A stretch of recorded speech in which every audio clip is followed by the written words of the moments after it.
di sana Pak ya. Bagi ibu Kan Mekah. Mekah.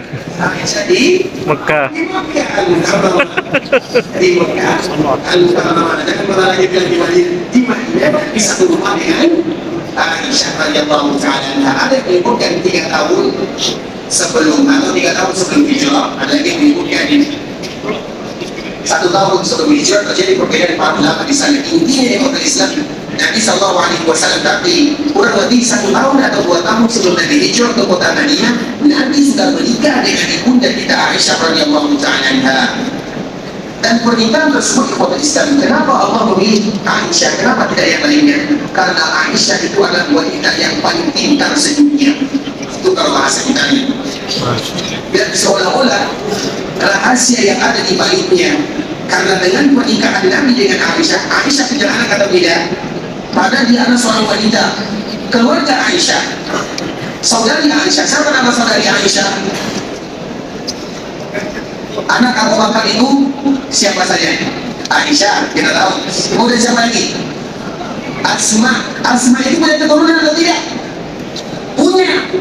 Salah satu nama keturunannya adalah Abdullah. Abdullah bin Zubair. Zubair ini menikah dengan Asma. Artinya kalau kita lihat dari jalur nasab, keluarga Aisyah, keluarga yang memiliki keturunan darah kandungnya. Tapi tiba-tiba di kala Nabi Sallallahu Alaihi Wasallam menikah dengan Aisyah, kenapa mereka tidak punya anak? Nabi mantul atau tidak? Ya. Aisyah mantul atau tidak? Juga tidak. Tetapi kenapa tidak punya keluarga keturunan?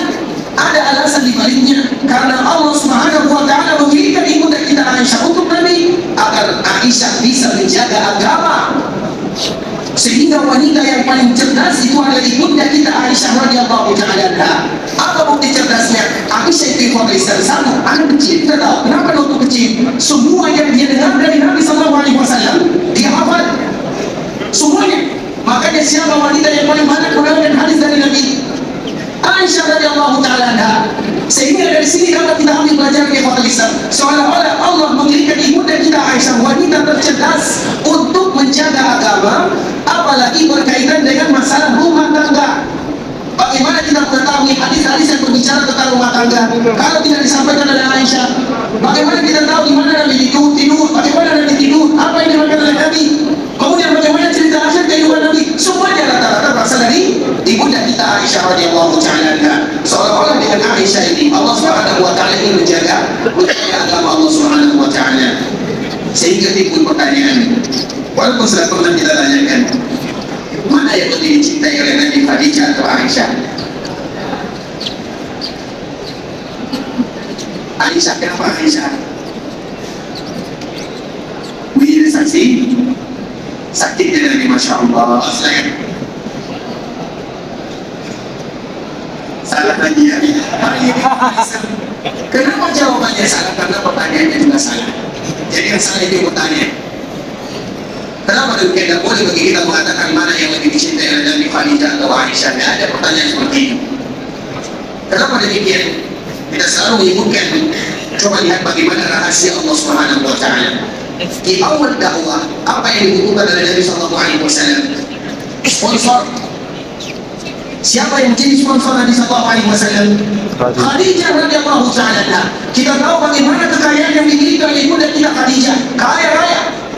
Sehingga jika Nabi menikah dengan Khadijah, Nabi pun kaya. Nabi orang kaya di awal dakwah. Namun mana kekayaan Nabi? Habis semuanya untuk berdakwah di jalan Allah Subhanahu wa taala. Sehingga bagi kita yang kaya ingat, ada uang untuk dakwah di dalamnya. Jangan untuk kita semuanya. Sepakat ya? Tadi pada kita lihat Nabi Sallallahu Alaihi Wasallam, Nabi kaya raya. Kalau kita mengikuti kekayaan Nabi itu kalau diuangkan dengan kita 40 sampai 50 juta riyal. Ibaratnya itu dulu bukan diuangkan dengan zaman sekarang. Jadi Nabi Sallallahu Alaihi Wasallam kaya raya. Mana kekayaan Nabi? Habis di jalan Allah Subhanahu wa taala. Siapa sponsornya? Ibunda kita Khadijah radhiyallahu taala. Sehingga di kala Nabi Sallallahu Alaihi Wasallam di awal dakwah, Nabi butuh sponsor yang kuat. Sponsornya ada istrinya, orang yang paling dia cintai. Sedangkan di akhir dakwah Nabi Sallallahu Alaihi Wasallam, apa yang dibutuhkan? Penjagaan agama. Siapa yang akan bisa menyebarkan agama ini? Makanya salah satunya adalah Aisyah radhiyallahu taala anha. Sehingga ikhwan Islam di dalam Kutub Sittah, karena para ulama menyebutkan ada kutub Sittah, ada kutub Tis'ah, ada kutub yang lainnya. Kutub Sittah tentunya itu ada sesuatu yang masyhur, Bukhari, Muslim, Abu Dawud, An-Nasai, Ibnu Majah, At-Tirmidzi, itu disebut dengan kutub Sittah. Para ulama menyebutkan ibunda kita Aisyah berada di level yang kedua, menghafal hadis-hadis yang ada di dalamnya. Apa pembukuan hadis tersebut Aisyah yang menjadi nomor 2 setelah Abu Hurairah radhiyallahu ta'ala anhu. Artinya banyak sekali periwayatan yang dibawa dari ibunda kita Aisyah, dan Aisyah itu sebagaimana kita sebutkan, Aisyah itu adalah orang yang paling pintar sekali, cerdas. Bahkan di Fadl Islam dulu jika dia masih kecil, Aisyah tidak pernah main kuda-kudaan. Dan dia masih kecil, umur 5 tahun atau Nabi sebagaimana biasanya Nabi punya anak kecil.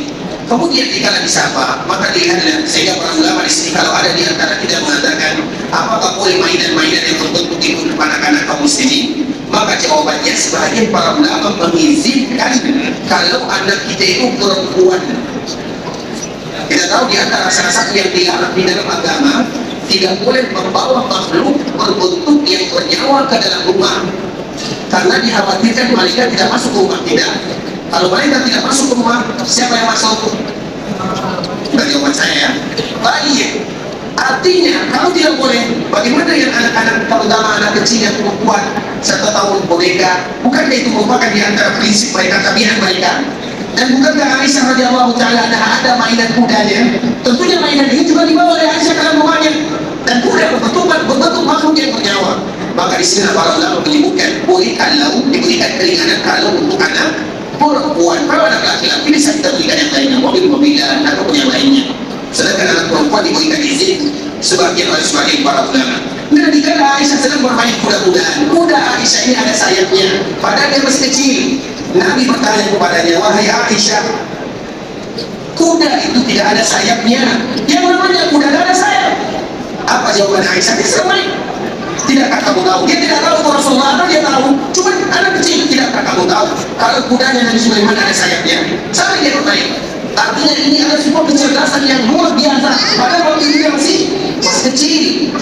Sehingga Allah mengirimkan Aisyah untuk menjadi istri Nabi bukan tanpa ada alasan yang sangat indah, salah satunya untuk menjaga agama. Sehingga mana yang lebih dicintai oleh Nabi, seolah-olah Allah menyediakan periode Mekah, Allah sediakan Khadijah untuk Nabi SAW, sedangkan periode Madinah Allah sediakan Aisyah radhiyallahu ta'ala untuk menjadi istri Nabi SAW yang paling dicintai oleh Rasulullah SAW. Makanya hadis-hadis tentang Nabi dan juga berkaitan dengan wafatnya Nabi banyak diriwayatkan oleh ibunda kita Aisyah, karena memang Nabi senantiasa berada di pangkuan ibunda kita Aisyah radhiyallahu ta'ala anha. Makanya di akhir kehidupan Nabi menyebutkan, inni la astati an akuna bainakum.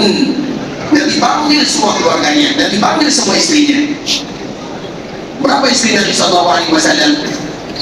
Siapa yang jawab? Dan sebutkan siapa yang jawab kanan. Siapa berani? Baik, silakan. Berapa istri Nabi? 9. Baik, 9. Yang pertama Aisyah, yang kedua Khadijah sudah meninggal. Yang 9 ini tidak termasuk Khadijah.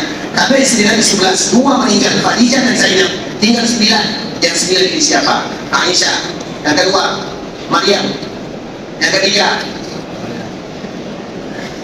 Sumayyah. Salah semua ya? Baik, silakan. Nanti kita cari tahu sendiri nama-nama istri Nabi sallallahu alaihi wasallam, dan insyaallah nanti kita akan sambung ya. Barakallahu fiikum wa khairan saudara kaum muslimin, para tetamu Allah rahimani wa rahimakumullah. Sampai di sini pembahasan yang bisa kami jelaskan.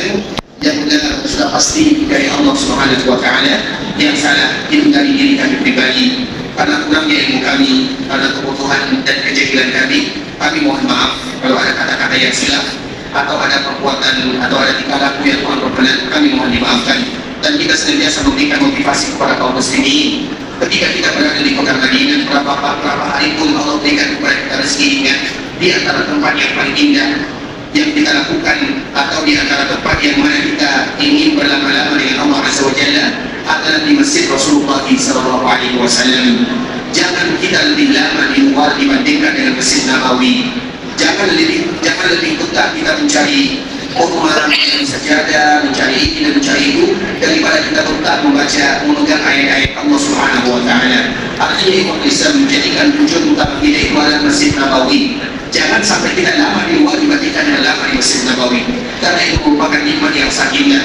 Dan jika kita berada di Masjid Nabawi, masjid ini adalah milik Nabi Sallallahu Alaihi Wasallam atau masjid Nabi Sallallahu Alaihi Wasallam. Seolah-olah kita sedang bertolakkan dengan Rasul kita yang mulia Sallallahu Alaihi Wasallam, dan kita tidak ingin berpisah dari Nabi Sallallahu Alaihi Wasallam. Jika kita diberikan kesempatan menjadi tetangga Nabi, maka kesempatan tersebut kita manfaatkan semaksimal mungkin. Bagaimana caranya dia memaksimalkan waktu yang ada? Kalau tidak ada agenda, maka duduklah di dalam masjid Rasulullah SAW. Apa gunanya kita duduk berbaring-baring di tempat tinggal, di hotel kita, di luar sana, kalau tidak ada keperluan? Kalau ada keperluan dari ceritanya, tapi kalau tidak ada keperluan, tempat yang paling indah adalah di dalam Masjid Nabawi dan Masjid Rasulullah SAW. Kita berharap kepada Allah Subhanahu wa taala, Allah Subhanahu wa taala mengampunkan dosa kita bersama. Allah mengampunkan dosa orang tua kita. Allah ampunkan dosa saudara-saudari kita, dan Allah Subhanahu wa taala ampunkan dosa seluruh kaum muslimin.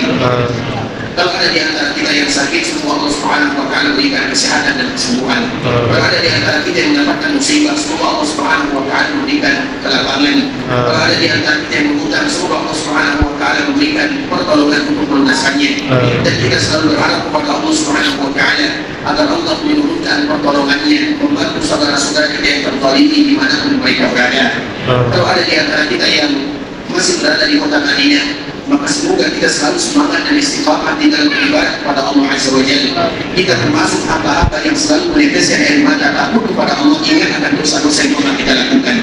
Kalau ada di antara kita yang ingin pergi ke Mekah Mukarramah, semoga Allah menerima amal ibadah kita. Allah kabulkan doa dan permintaan yang kita panjatkan kepada Allah Subhanahu wa taala. Allah jadikan ibadah umrah kita adalah umratan mabruratan wa sa'yan mashkura wa dhanban maghfura. Kalau ada di antara kita yang ingin pulang ke kampung halaman, semoga Allah memberikan kemudahan dalam perjalanan, kelancaran dalam urusan. Allah mengumpulkan mereka bersama keluarga dalam keadaan sehat walafiat. Kita selalu berharap dan bermohon kepada Allah agar kita selalu termasuk menjadi tamu-tamu Allah yang diundang beribadah ke Mekah dan Madinah. Untuk dengan mengucapkan doa kafaratul majlis, subhanallah wa bihamdihi asyhadu an la ilaha illa anta astaghfiruka wa atubu ilaik. Wa sallallahu wa sallim ala nabiyyina wa habibina wa khalilina wa sayyidina Muhammadin wa ala alihi wa sahbihi wa sallam tasliman katsira. Assalamu alaikum warahmatullahi wabarakatuh. Waalaikumsalam warahmatullahi wabarakatuh.